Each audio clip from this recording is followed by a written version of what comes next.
Hello friends, welcome to कॉमर्ट। Friends, हमारी जो आज की क्लास का टॉपिक है वो है मैथमेटिक्स ऑफ फाइनेंस। ठीक है, BCom programme, regular SOL NCWEB उनके लिए टॉपिक है। जो आज मैं पढ़ा रहा हूँ उनके लिए क्लास है। ठीक है, टॉपिक है हमारा मैथमेटिक्स ऑफ फाइनेंस। एग्ज़ाम में 5 से 8 नंबर के बीच का आता है ये। ठीक है, सारे कॉन्सेप्ट कराऊंगा, बहुत सारे कॉन्सेप्ट है, सबके दो दो तीन तीन क्वेश्चंस में कराऊंगा। ठीक है, मैं तो मैथमेटिक्स ऑफ फाइनेंस पे 2 या 3 क्लास मेरी बनेंगी, तो वो सारे देखोगे तो क्लियर हो जाएंगी कॉन्सेप्ट। अब बात करते हैं मैथमेटिक्स ऑफ फाइनेंस होता क्या है। मैथमेटिक्स ऑफ फाइनेंस में हम कुछ ऐसे टूल्स पढ़ेंगे, कुछ ऐसे फॉर्मूलाज पढ़ेंगे which helps to take financial decisions. ऐसे फॉर्मूले की जो मेरे को फाइनेंशियल डिसीजन लेने में हेल्प करते हैं, जैसे इंटरेस्ट, ठीक है, डिस्काउंटिंग, अभी आगे आगे हम पढ़ेंगे। तुम अभी ये mathematics of finance first year का टॉपिक है, इसलिए अभी मैं ज़्यादा डिस्काउंटिंग वगैरह की बात नहीं करूँगा। ठीक है, हम यहाँ पढ़ेंगे कुछ इंटरेस्ट और compound interest, simple interest and या डिस्काउंट। डिस्काउंट का मतलब होता है मुझे फ्यूचर वैल्यू, प्रेजेंट वैल्यू निकालने के लिए कुछ टूल्स लगाने होते हैं। ठीक है, वो सब हम यहाँ पढ़ेंगे। तो अभी जो अभी का टॉपिक है वो है इंटरेस्ट। इंटरेस्ट में हमारे दो तरह के इंटरेस्ट आते हैं, एक सिंपल इंटरेस्ट, एक कंपाउंड इंटरेस्ट। और मुझे उम्मीद है कि हर बच्चे ने ये दोनों चीज़ें पढ़ी हुई हैं। सिंपल इंटरेस्ट भी पढ़ा हुआ है एंड कंपाउंड इंटरेस्ट भी पढ़ा हुआ है। ठीक है, सिंपल भी एंड कंपाउंड भी, क्योंकि ये मेरे ख्याल से 5th-6th क्लास में स्टार्ट हो जाती हैं चीज़ें, बट यहाँ पे थोड़ा अलग है। ठीक है, थोड़ा एडवांस लेवल पे है। सिंपल इंटरेस्ट हम सबको पता है और बड़ा इजी सा है। सिंपल इंटरेस्ट का हमारा फॉर्मूला होता है interest is equal to P into R into T. P stand for principal, R stand for rate of interest and T stand for time. Compound interest का हमारा फॉर्मूला होता है S is equal to P 1 plus R की power N. ये जब मैं पढ़ाऊंगा तब इसकी बात करेंगे, अभी हम यहाँ सिंपल इंटरेस्ट की बात करेंगे। इसमें मेरे बहुत सारे फॉर्मूले, बहुत सारे कॉन्सेप्ट है, तो ये अलग से पढ़ेंगे। अभी हम बात करते हैं सिंपल इंटरेस्ट। मैंने बताया सिंपल इंटरेस्ट का फॉर्मूला होता है P into R into T. P stand for principal, R stand for rate of interest and T stand for time. मतलब क्या है इसका, मुझे भाई इंटरेस्ट निकालना है कि अगर मैं 10,000 रुपये बैंक में डिपॉजिट करता हूँ, अगर मैं बैंक में 10,000 रुपये डिपॉजिट करता हूँ या किसी अपने फ्रेंड को 10,000 रुपये देता हूँ और मैं उसको 3 साल के लिए दे रहा हूँ और मैं रेट ऑफ इंटरेस्ट ले रहा हूँ उससे 10%, तो मुझे ये बताएगा कि भाई ये 3 साल में इंटरेस्ट कितना बनता है। ठीक है, सिंपल इंटरेस्ट। सिंपल इंटरेस्ट में हम सिर्फ प्रिंसिपल अमाउंट पे इंटरेस्ट लगाते हैं, कभी भी इंटरेस्ट के ऊपर इंटरेस्ट नहीं लगाते। ठीक है, कि अगर मैंने अपने दोस्त को 10,000 दिए तो मैं उससे 10% के हिसाब से 10,000 का 10% 10,000, तो 10,000 इंटू 3 3,000, तो मैं उससे बाद में 3 साल बाद 10,000 प्लस 3,000 13,000 रुपये लूँगा, क्योंकि मैं जो इंटरेस्ट लगाऊंगा सिर्फ प्रिंसिपल पे लगाऊंगा। ठीक है, आपको 13,000 कैसा आएगा, उसका हमारा फॉर्मूला होता है sum. Sum is equal to principal 1 plus R T. ठीक है, sum is equal to principal 1 plus R T. करके देख लेते हैं अगर कुछ डाउट है तो। मैंने अपने एग्जाम्पल में लिया 10,000 मैंने प्रिंसिपल दिया, ठीक है, 1 प्लस 10% पे दिया और 3 साल के लिए दिया, तो ये मेरा आ जाएगा 10,000। इसको मैं मल्टीप्लाई करूंगा तो ये आएगा 1.30, और जब मैं इससे मल्टीप्लाई करूंगा तो देखो 13,000 ही आया। ये वाला कॉन्सेप्ट तो तुम इजीली समझ जाओगे कि मैंने दोस्त को 10,000 दिए, हर साल मैंने उससे बोला भाई 10% दूंगा, तो 10,000 का 10% 1,000, तो 1,000 1,000 1,000, तो 3 साल में 3,000 हो गया। ठीक है, और मैंने डायरेक्टली फॉर्मूले से भी निकाल दिया।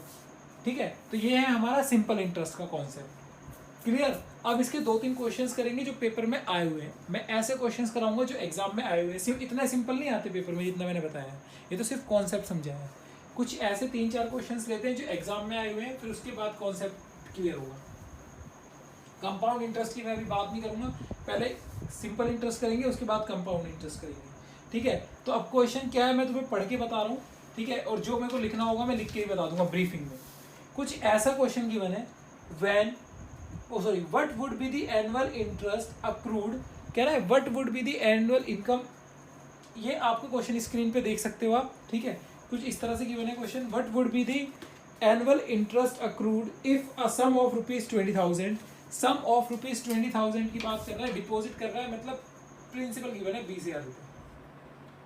ठीक है, आप स्क्रीन पे पढ़ सकते हो क्वेश्चन क्या गिवन है, what would be the annual interest accrued if a sum of rupees 20,000 is deposited in bank, deposit कर रहा है मतलब प्रिंसिपल, इन बैंक दैट पे simple interest eight a rate of 5% per annum. ठीक है, कह रहा है जो मेरा इंटरेस्ट है 5%। 5% को हम लिख सकते हैं 0.05, क्योंकि 5/100 तो मेरा आएगा 0.05। अब यहाँ टाइम नहीं गिवन, तो हम टाइम ले लेंगे, पढ़ लेते हैं बड़ी एनुअल इंटरेस्ट की बात कर रहा है, मतलब 1 साल की बात कर रहा है, तो टी मेरा हो गया 1। क्लियर, टी मेरा हो गया 1। तो अब मेरा जो आंसर आएगा निकाल लेते हैं, सिंपल इंटरेस्ट क्या आएगा, बहुत इजी सी बात है, interest is equal to P into R into T. तो मेरा आंसर जो आएगा 1000। और अगर मुझे सम निकालना हो तो सम भी निकल जाएगा आराम से। ये सबसे बेसिक क्वेश्चन है, ठीक है, जो मैंने अभी थोड़ी देर पहले एग्जाम्पल में लेके करा था। ठीक है, आप अगला करते हैं। क्वेश्चन तुम्हारी स्क्रीन पे अगला मैं पढ़ देता हूँ, ठीक है, आप लोग भी पढ़ो। कह रहा है a man borrowed a certain some of money at the following rate. कह रहा है एक किसी इंसान ने पैसे बोरो करे अलग अलग रेट पे, ठीक है। कह रहा है 8% per annum for first 3 years, ठीक है, 5% per annum for first 3 years, 8% per annum for next 2 years and 10% per annum for the period beyond 5 years. ठीक है, ठीक है। कह रहा है कोई एक बोरोवर है जिसने पैसे लिए पहले 3 साल के लिए 5%, उसके बाद अगले 2 साल के लिए 8% पे, और 5 साल के बाद जितने भी साल बचे हैं वो 10% पे। वो हमें आगे क्वेश्चन पढ़ के पता चलेगा कि 5 साल के बाद उसने कितने साल और पैसा रखा है।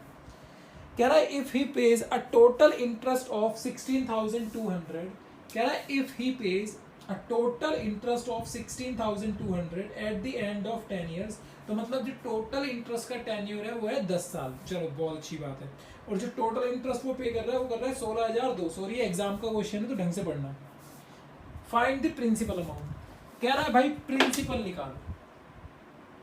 कह रहा है R1 है 5%, कितने साल के लिए, 2 साल के 3 साल के लिए। R2 है 8%, 2 साल के लिए। एंड R3 है 10%, 5 साल के लिए। ठीक है, 5 साल मुझे कैसे पता चला, क्योंकि वो 10 साल के लिए पैसा रख रहा है। कह रहा है इंटरेस्ट टोटल उसने दिया है 16,200। ठीक है, इंटरेस्ट टोटल कितना दिया है, 16,200 का। कह रहा है भाई प्रिंसिपल निकालो। क्लियर, कह रहा है प्रिंसिपल निकालो। मैंने कहा ठीक है निकाल लेते हैं। ठीक है, तो एक अच्छी बात होगी, पहले इस वीडियो को पॉज करके स्टॉप करके अपने आप ये क्वेश्चन ट्राई करो, नहीं होता उसके बाद देखना कैसे होता है। मैं करता हूँ। ठीक है, अब मुझे प्रिंसिपल निकालना है। प्रिंसिपल का मेरा फॉर्मूला क्या होता है, प्रिंसिपल मुझे निकालना है और मुझे इंटरेस्ट गिवन है। तो इंटरेस्ट का मेरा फॉर्मूला क्या होता है, interest equal to P into R into T. मुझे टी गिवन है, मुझे आर गिवन है, मुझे इंटरेस्ट गिवन है, मुझे पी निकालना है। बट अगर ये सिर्फ 1 साल का होता तो मैं आराम से निकाल लेता। अब ये जो डेटा गिवन है मुझे 1 साल का नहीं गिवन, ये डेटा गिवन है मुझे 3 बार का, 10 साल का, और 3 बार में दिया हुआ है। ठीक है, तो करते हैं, कोई बात नहीं। सब पहले 3 साल का निकालते हैं। Interest for first 3 years, interest for first 3 years. ठीक है, तो इंटरेस्ट फर्स्ट वाला निकाल रहे हैं हम, पहले 3 साल का। तो मेरा आंसर आएगा, मुझे पी तो पता नहीं है तो हम पी को पी देते हैं। P into rate of interest है मेरा 0.5 एंड ईयर मेरे कितने हैं 3। तो ये मेरा अगर मैं मल्टीप्लाई कर दूँ तो ये मेरा आंसर आएगा 0.15 पी। अभी मैंने फर्स्ट इंटरेस्ट की बात करी है और फर्स्ट इंटरेस्ट मेरा आ गया 0.15 पी। हमने पी को अज्यूम कर लिया, पी क्योंकि मेरे पास अमाउंट नहीं है। ऐसे ही हम इंटरेस्ट 2 निकाल लेते हैं। पी मुझे पता नहीं है, rate of interest is 8% and ये हो जाएगा 2। तो इस केस में मेरा इंटरेस्ट 2 आ जाएगा 0.16 पी। I3 निकाल लेते हैं। पी मुझे पता नहीं है, ये मेरा 10% है एंड नेक्स्ट 5 ईयर के लिए ये मेरा आ जाएगा 0.50 पी। ठीक है, अब हम निकाल लेते हैं टोटल इंटरेस्ट। टोटल ये तीनों को मिलाऊंगा तो टोटल इंटरेस्ट आएगा ना। तो अब मैं इस टोटल से टोटल इंटरेस्ट निकाल सकता हूँ, तीनों को प्लस करके तो टोटल इंटरेस्ट आएगा। तो ये मेरा हो जाएगा I1 plus I2 plus I3। तो टोटल इंटरेस्ट मुझे गिवन है 16,200। I1 कितना गिवन है मुझे 0.15 पी, 0.16 पी, 0.50 पी। तो जब इसको सॉल्व करोगे तो मेरा आंसर आएगा P इज इक्वल टू 20,000। तो मेरा इंटरेस्ट आ गया 20,000। अगर बोलता है सम निकालो तो सम होता है मेरा प्रिंसिपल प्लस इंटरेस्ट, तो सम हो जाएगा मेरा 36,200। इस क्वेश्चन में नहीं पूछा, बट अगर पूछता है तो ऐसे निकालना है।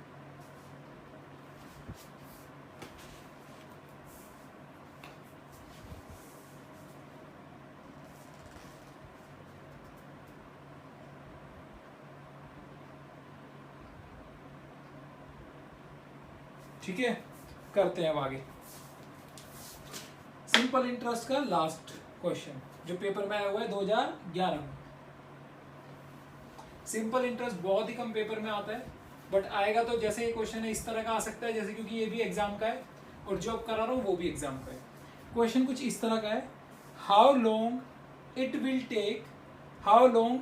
Take a sum as given है 4p। कह रहा है how long it will take to sum to quartile, sorry quartile इसको गिवन है क्वाड्रपल मतलब 4 टाइम्स। ठीक है, इसको हम लिख सकते हैं कि एक सम कि कितना टाइम लेगा कि सम प्रिंसिपल का 4 टाइम हो जाए एट इंटरेस्ट गिवन है 10%।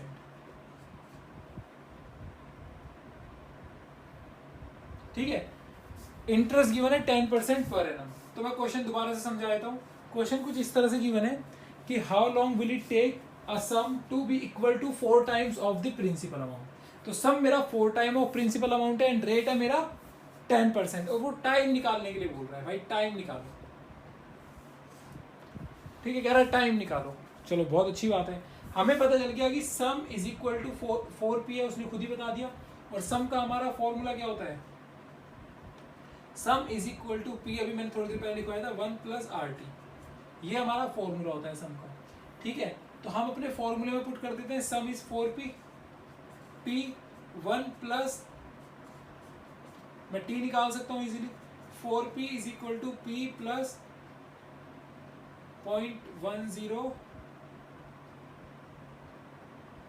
सॉरी यहाँ p की मल्टीप्लाई करने की जरूरत नहीं है, मैं इसको p से डिवाइड कर देता हूँ। तो ये आ जाएगा मेरे पास 3p is equal to 4p divide by p is equal to 1 plus, तो ये मेरा p कट गया, ये आएगा 4 is equal to 1 plus t, तो ये मेरा t हो जाएगा 4 माइनस 1। ठीक है, तो t इज इक्वल टू 3/0.10, तो ये मेरा कट गया, तो t आ जाएगा मेरा 30 ईयर्स। कि अगर मैं प्रिंसिपल को 10% इंटरेस्ट पे 4 टाइम्स करना चाहता हूँ तो मेरा जो टाइम आएगा वो आएगा 30 साल। ठीक है, इस तरह के क्वेश्चंस हमारे पेपर में आ सकते हैं अगर सिंपल इंटरेस्ट के आए तो। ठीक है, ये हमारा 2011 का, इससे पहले जो मैंने कराया था वो 2013 का था। ठीक है, अब हम बात करते हैं कंपाउंड इंटरेस्ट की।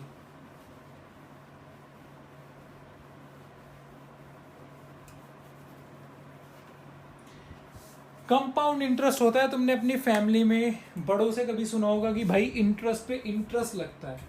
तो जब इंटरेस्ट पे भी इंटरेस्ट लगता है उसी को हम बोलते हैं कंपाउंड इंटरेस्ट। प्रिंसिपल पे तो इंटरेस्ट लगेगा, बट अमाउंट प्रिंसिपल पे भी लगेगा, साथ ही साथ इंटरेस्ट पे भी लगेगा, उसी को हम बोलते हैं कंपाउंड इंटरेस्ट। जैसे एक एग्जांपल लेते हैं, मैंने अपने दोस्त को दिए 10,000 रुपये, 10% per annum simple interest. Same मैंने 10,000 दिए, मैंने बोला 10% per annum but compound interest. ठीक है, तो मुझे ये निकालना है कि अगर मैंने उसको 3 साल तक के लिए पैसे दिए तो वो मुझे 3 साल बाद कितने रुपए देगा। तो मैं पहले निकालता हूँ इंटरेस्ट। 1 साल का इंटरेस्ट आएगा 1,000, 10% का 10 आएगा, 10% 1,000। फिर दूसरे साल का भी इंटरेस्ट आएगा 10,000, फिर तीसरे साल का भी इंटरेस्ट आएगा 10,000। ठीक है, तो वो मुझे 3,000 इंटरेस्ट के देगा, साथ ही साथ मेरा सम टोटल अमाउंट निकालना है। तो प्रिंसिपल प्लस इंटरेस्ट, तो प्रिंसिपल मेरा 10,000 था प्लस 1,000 आ गया मेरा इंटरेस्ट, तो टोटल आ गया 11,000। ठीक है, अगर मैं सिंपल इंटरेस्ट से, सॉरी 13,000, 3,000 है ना इंटरेस्ट, 1 2 3, तो मेरा टोटल पेमेंट वो करेगा आफ्टर 3 ईयर्स 13,000। कब, अगर मैंने उसको पैसे दिए हैं सिंपल इंटरेस्ट पे, बट अगर मैंने उसको पैसे दिए कंपाउंड इंटरेस्ट पे, तो कंपाउंड इंटरेस्ट पे जो मेरा फॉर्मूला होता है वो सीधा सम निकालता है। कंपाउंड इंटरेस्ट पे जो सम निकालता है उसका मेरा फॉर्मूला है sum is equal to P1 plus R की पावर टी। यहाँ पे S stand for sum, P stand for principal, R stand for rate of interest and T stand for time. तो यहाँ हम निकाल लेते हैं, S निकालना है मुझे 3 साल बाद, 10,000 मेरा P है, ये सीधा मुझे 3 साल के बाद की वैल्यू देगा। 1 प्लस आर, आर मेरा कितना है 10% और T है मेरा 3। ठीक है, अगर मैं इस तरह से सॉल्व करूं तो मेरा जो फाइनल आंसर आएगा वो आएगा 13,310। कैलकुलेट कर लेना आप, मेरे पास आंसर है इसलिए लिख दिया मैंने 13,310। ठीक है, ये आएगा मेरा अगर सिंपल मैं फॉर्मूला अप्लाई करूंगा। अब आएगा कैसे, मैं दोनों में डिफरेंस बता रहा हूँ। यहाँ मैंने क्या करा, सिर्फ इंटरेस्ट लगाया, मेरा आंसर आ गया। बट यहाँ पे इंटरेस्ट पे भी इंटरेस्ट लगेगा, वो मैं कैलकुलेट करके दिखा रहा हूँ। अभी तो मैंने डायरेक्ट फॉर्मूला पुट करा, आंसर दिखा दिया। अब मैं हर साल का 13,300 कैसा आया वो बताता हूँ। पहले साल इंटरेस्ट लगाया उसने 10%, तो आ गया 1,000। अब जब अगली बार इंटरेस्ट लगेगा वो लगाएगा, मेरा टोटल प्रिंसिपल हो जाएगा 10,000 प्लस 1,000 इंटरेस्ट। तो जो अगली बार इंटरेस्ट लगाएगा वो लगाएगा 11,000 रुपये। तो 11,000 का 10% हो गया मेरा 1,100 रुपये। फिर जो अगली बार तीसरी बार लगाएगा वो 11,000 प्लस ये, तो ये मेरा आ जाएगा 12,100 रुपये। इस पे लगाएगा 10%, तो ये आ गया मेरा 1210। तो ये मेरा तीनों टोटल इंटरेस्ट मिलके आ गया 1,000, 2,100, 21, 33, 10। इस केस में मेरा इंटरेस्ट था 3,000, इस केस में मेरा इंटरेस्ट आया 310, 3,310। तो ये जो 310 इंटरेस्ट आया ये मेरा एक्स्ट्रा लगा है, जो मेरा इंटरेस्ट पे इंटरेस्ट लगा वो मेरा 310 रुपये आया है। तो अगर मैं देखूं एज अ इन्वेस्टर के पॉइंट ऑफ व्यू से कंपाउंड इंटरेस्ट मेरे लिए बहुत अच्छा है। बट अगर बोरोवर, एज अ बोरोवर के तरीके से मैं देखूं कि मुझे पैसा लेना है, उस हिसाब से कंपाउंड इंटरेस्ट मेरे लिए बेकार है, क्योंकि मुझे एक्स्ट्रा पेमेंट करनी पड़ेगी। क्लियर? अब इसके न्यूमेरिकल्स कर लेते हैं। ये तो था बेसिक कॉन्सेप्ट।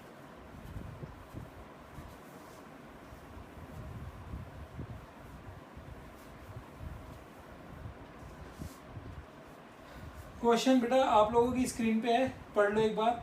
कुछ ऐसा गिवन है, let say you borrow 10,000 over a 3 period, pays 10% annual interest on your debt and are not making regular payment. कह रहा है कि भाई तुमने 10,000, यार तो सेम क्वेश्चन वही हो गया जो मैंने अभी तुम्हें समझाया है, चलो कर लेते हैं। कह रहा है यू बोरो 10,000 तुमने बोरो करें 3 साल के लिए, और 10% पर एनम पे तुम्हारा इंटरेस्ट है, बट उसके बदले तुम रेगुलर पेमेंट नहीं कर रहे हो। ठीक है, कोई रेगुलर पेमेंट नहीं है, सिर्फ तुम कंपाउंड पेमेंट करोगे। कंपाउंड इंटरेस्ट का मतलब तुम कंपाउंड पेमेंट करोगे आफ्टर 3 ईयर्स। तो वही वाला क्वेश्चन आ गया जो मैंने सिंपल बताया, P is equal to 10,000, R is equal to 10%, T is equal to 3। Formula लगा दूंगा, S is equal to P1 plus R की पावर N, N मतलब TA की बात है तो हम T लिख देते हैं। तो यहाँ हमारा आ जाएगा 10,000, 1 प्लस 10 की पावर 3। तो अभी हमने आंसर निकाला था 13,310, कि अगर मैं 3 साल बाद उसे पेमेंट करूंगा तो 13,310 रुपये उसको मैं दूंगा। ठीक है, सेम क्वेश्चन हमने अभी बता दिया था। क्लियर? अब आगे करते हैं।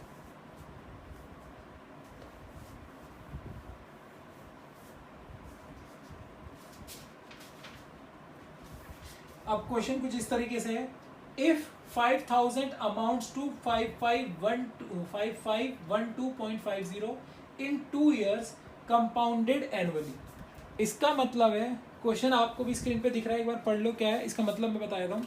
कह रहा है if ₹5,000 amounts to ₹5512 in 2 years compounded annually, find the rate of interest per annum. चलो बहुत अच्छी बात है। इसका मतलब है कि P मेरा है 5,000, S है 5512.50। ठीक है, उसके बाद गिवन है मेरा T इज 2 year। कह रहा है भाई रेट ऑफ इंटरेस्ट निकालो। चलो बहुत अच्छी बात है, इस तरह का क्वेश्चन पेपर में आ सकते हैं। ठीक है, कह रहा है रेट निकालो। अब इस तरह के क्वेश्चंस के लिए तुम्हें लॉग एंटी लॉग आना चाहिए, बट ये तो छोटा सा क्वेश्चन है, यहाँ पे T 2 है, तो मैं आराम से इजीली निकाल सकते हैं हम। कभी कभी आएगा टी की वैल्यू बहुत बड़ी होगी, तो उस केस में मुझे लॉग एंड एंटी लॉग निकालना आना चाहिए। उसकी मेरी वीडियो बना रखी है मैंने, नीचे लिंक में दिया हुआ है उसका लिंक, डिस्क्रिप्शन में लिंक गिवन है कि how to check log and anti log. ठीक है, तो अब हम करते हैं। मेरा फॉर्मूला है, कंपाउंड एनोली की बात कर रहा है तो कंपाउंड का फॉर्मूला लगेगा S is equal to P 1 plus R की पावर टी। एस मेरा गिवन है 15512.50, पी मेरा गिवन है 5000, 1 प्लस आर मुझे निकालना है, टी मेरा गिवन है 2। तो अगर मैं सॉल्व करूं इसको, ठीक है, कैलकुलेशन आप लोगों को करनी है। ठीक है, अगर मैं इसको सॉल्व करूं तो मेरा आंसर आएगा T is equal sorry R is equal to 0.05 और R is equal to 5%। Calculations आप खुद कर लेना इसकी। ठीक है, इस तरह से मेरा क्वेश्चन आएगा।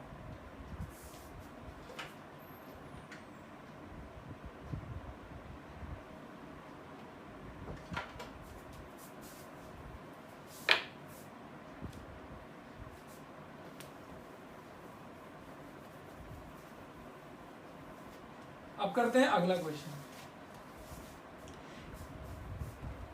कह रहा है find the amount to which ₹100 will accumulate, find the amount to which 100 will accumulate at the rate of 12% per quarterly. अब ठीक है, अभी हम क्वार्टरली की बात करें तो पहले मैं बता देता हूँ। हमारा फॉर्मूला कुछ इस तरीके का है, S is equal to P 1 plus R की पावर टी। ये है अगर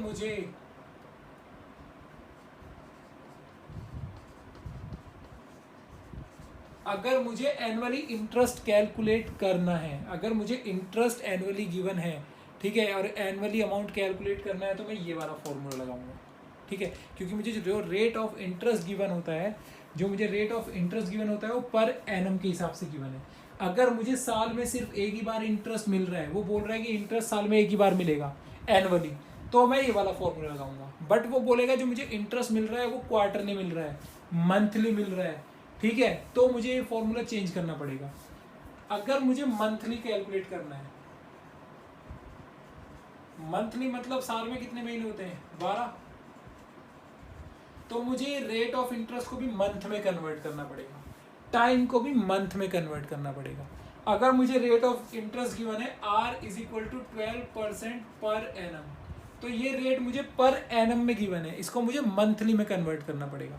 तो मंथली में कन्वर्ट करने के लिए मैं क्या करूंगा, 0.12 डिवाइड बाय 12, तो ये जाएगा मेरा 0.1। ऐसे ही टाइम अगर मेरे को एनुअली में गिवन होगा 2 साल, तो मुझे 12 बार, तो इससे मल्टीप्लाई करूंगा 12, तो मेरा हो जाएगा 24। क्योंकि अब मुझे हर महीने इंटरेस्ट मिल रहा है, तो कि महीने में साल में कितनी बार इंटरेस्ट मिलेगा, 12 बार। 2 साल में कितनी बार मिलेगा, 24 बार। इसलिए मुझे रेट को डिवाइड करना होता है, टाइम को मल्टीप्लाई करना पड़ता है। ठीक है, तो यहां लिख लो rate divide time multiply accordingly. According का मतलब अगर मैं क्वार्टर की बात कर रहा हूं, क्वार्टर में कितना होता है 4, तो मैं डिवाइड करूंगा 4 से, मल्टीप्लाई करूंगा 4 से। ठीक है, ये मुझे याद होना चाहिए। और पेपर में इसी तरीके की चीजें से गलती हो जाती है। बड़ा इजी सा क्वेश्चन होगा बट हम ध्यान नहीं देते तो गलतियां हो जाती है। ठीक है,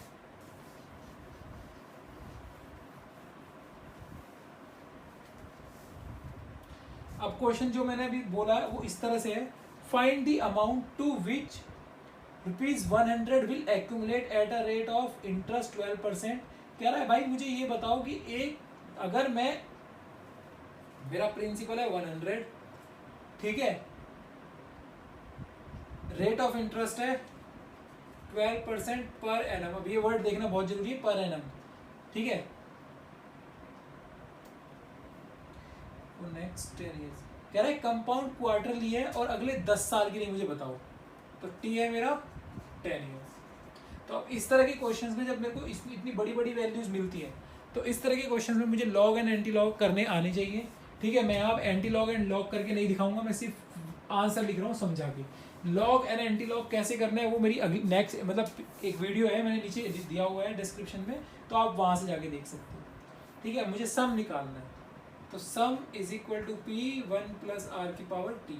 तो सम मुझे निकालना है, पी मेरा 100 है, 1 प्लस आर मेरा इतना है, बट मुझे क्वार्टरली लेना है, तो divide by 4, and 10 divide by 4, तो एस मेरा हो जाएगा 1000, इसको मैं डिवाइड करूंगा तो ये मेरा आएगा 1.03 की पावर 40, इस तरह से मेरा आएगा। ठीक है, तो अब मैं इसको एंटी लॉग एंड लॉग लगा के आंसर करूंगा तो मेरा एस आ जाएगा 326.20। इसका मेरा मतलब है एस 326.20 कि अगर मैं 100 रुपये को 12% पे 10 साल के लिए क्वार्टरली इन्वेस्ट करता हूँ तो मुझे आफ्टर 10 ईयर्स कितने रुपए मिलेंगे? 326.20।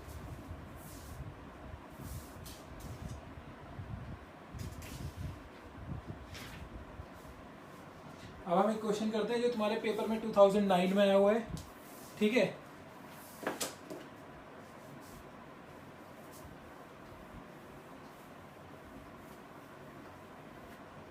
क्वेश्चन कुछ इस तरीके से है, which is better investment, 9% converted monthly और 9.1% कन्वर्टेड सेमी एनुअली। ठीक है, मुझे ऑप्शन पूछ रहा है कि भाई कौन सी इन्वेस्टमेंट ज्यादा बेटर है, 9% मंथली और 9.10 सेमी एनुअली, मतलब साल में 2 बार, कि कौन सी ज़्यादा अच्छी इन्वेस्टमेंट है। 9% हर महीने लेता रहूँ, ठीक है, मतलब 9% वो पर एनम की बात कर रहे हैं कि 9% पर एनम के हिसाब से हर महीने लेता रहूँ, या फिर 9.1 के हिसाब से साल में 2 बार लूँ। ठीक है, तो जिसका भी इंटरेस्ट रेट ज़्यादा आएगा, अमाउंट ज़्यादा आएगा, वो हम लेंगे। तो कैसे लिखेंगे, मुझे ऑप्शन पूछना है। तो फर्स्ट ऑप्शन मंथली की बात कर रहे हैं, मंथली की बात कर रहे हैं तो हम S1 निकाल लेते हैं, P1 प्लस, अब इंटरेस्ट है मेरा 9%, तो 0.90, ये पूरे साल का गिवन है, तो मैं 12 मंथली लूंगा तो 12। ठीक है, और यहाँ 1 × 12, क्योंकि 1 साल की बात कर रहे हैं। ठीक है, क्योंकि हम यहाँ पे 1 साल की बात कर रहे हैं, तो मेरा आंसर आ जाएगा, मल्टीप्लीकेशन वगैरह जो भी करोगे तो यहाँ पे आएगा मेरा P तो मेरा दोनों में सेम रहेगा, तो रेट ऑफ इंटरेस्ट आ जाएगा मेरा 1.0938। अगर मैं मंथली से करूंगा तो मेरे को इस तरह से मिलेगा, P मेरा 100 मान लो, तो 100 इंटू ये इतना अमाउंट मुझे मिल जाएगा। इन्वेस्टमेंट 2, ऑप्शन 2 देखते हैं, 1 प्लस 0.91 अपॉन, क्योंकि उस केस में क्या है 0.91, सेमी एनुअली मतलब डिवाइड बाई 2, साल में 2 बार, 1 × 2, तो इसको हम कर लेते हैं, ये आएगा P इज इक्वल टू 1.90 1.0931। मैंने बताया कि P तो मेरा सेम रहेगा, जो डिफरेंस क्रिएट करेगा वो करेगा रेट ऑफ इंटरेस्ट। तो हम दोनों को ऑप्शन देख के बताएंगे कि कौन सा ज़्यादा बेटर है। तो मेरे हिसाब से ये वाला इंटरेस्ट ज़्यादा बेटर है। अब मैं इन्वेस्टमेंट की बात कर रहा हूँ, मतलब मुझे पैसा मिलेगा, तो इस केस में option 1 is greater than option 2, तो मैं कौन से ऑप्शन के साथ जाऊंगा, ऑप्शन 1 के साथ। ये आपका 2009 में आया हुआ है 4 मार्क्स का क्वेश्चन। ठीक है, अगला करते हैं।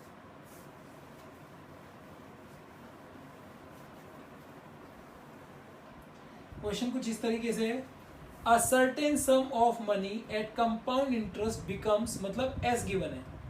ठीक है, एस गिवन है 6655।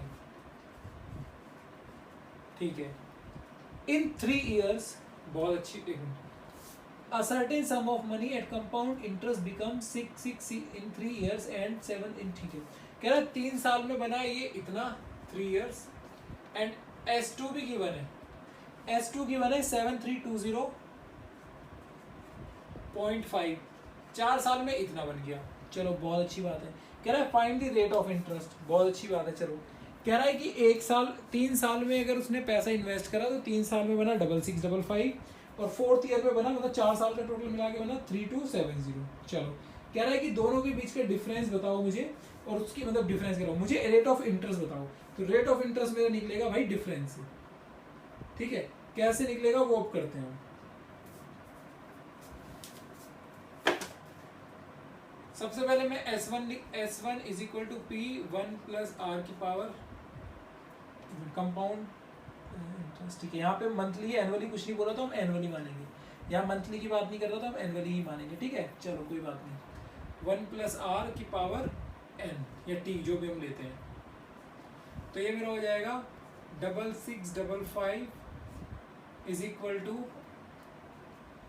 पी मुझे नहीं पता, 1 प्लस रेट ऑफ इंटरेस्ट मुझे नहीं पता, ठीक है,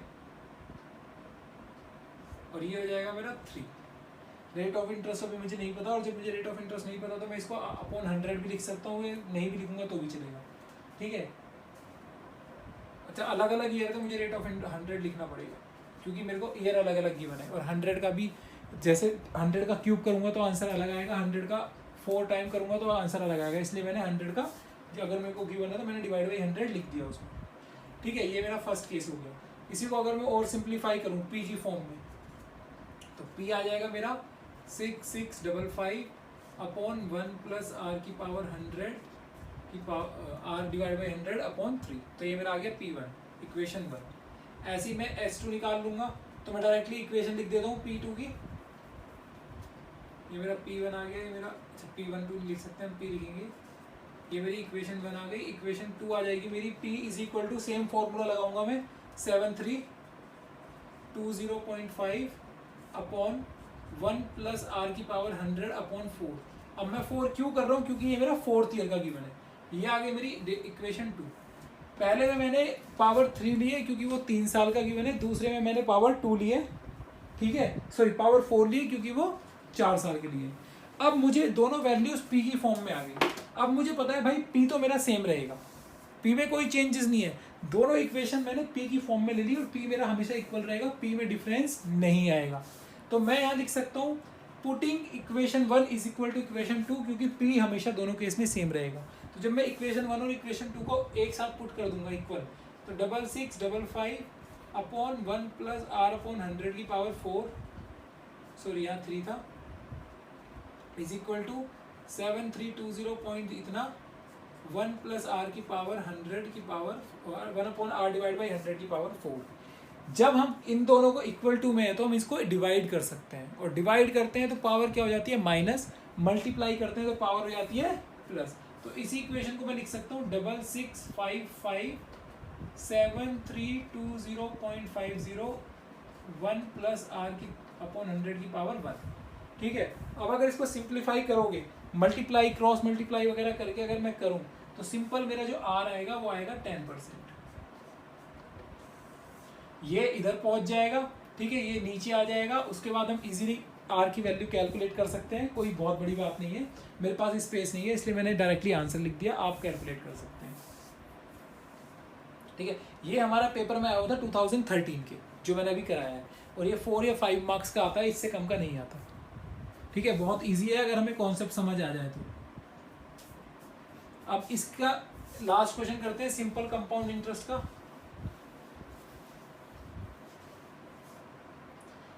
क्वेश्चन कुछ इस तरीके से है, find the additional interest earned on, additional interest की बात कर रहा है, पता नहीं कौन से साल की बात कर रहा है, देखते हैं। Find the additional income earned on ₹10,000 for 3 years. तो पी गिवन है भाई मुझे 10,000, टाइम गिवन है 3 साल। अभी आगे बढ़ते हैं और भी कुछ गिवन होगा। If interest is compounded at 12% per annum quarterly instead of semi annually, ठीक है, तो बहुत अच्छी बात होगी। इंटरेस्ट गिवन है मेरा 12% और 0.12। कह रहा है कि मुझे ये बताओ कि अब मुझे 2 ऑप्शन दे रखा है, कि पहला ऑप्शन क्वार्टरली, यहां करते हैं, दूसरा option semi annually. Semi annually मतलब साल में 2 बार, क्वार्टरली मतलब साल में 4 बार। कहता है कि दोनों से निकालो और बताओ कितना डिफरेंस आ रहा है इंटरेस्ट में। तो कर लेते हैं। इसमें ऐसा आएगा मेरा 10,000 1 प्लस 0.12 डिवाइड बाई 4, क्योंकि क्वार्टरली है, टाइम है 3 साल, तो ये हो जाएगा 3 × 4 12, तो ये आएगा मेरा 1 प्लस 0.30 0.3 आएगा, सॉरी, की पावर 12। अब इसके लिए एंटी लॉग लॉग देख के कर सकते हो, ठीक है। तो मेरा ऐसा आ जाएगा यहाँ पे 14,257.61। मेरे पास आंसर है इसलिए मैंने डायरेक्टली आंसर लिख दिया है 14,257.61। अगर मैं क्वार्टरली निकालूँ तो सेमी एनुअली से भी निकाल लेते हैं।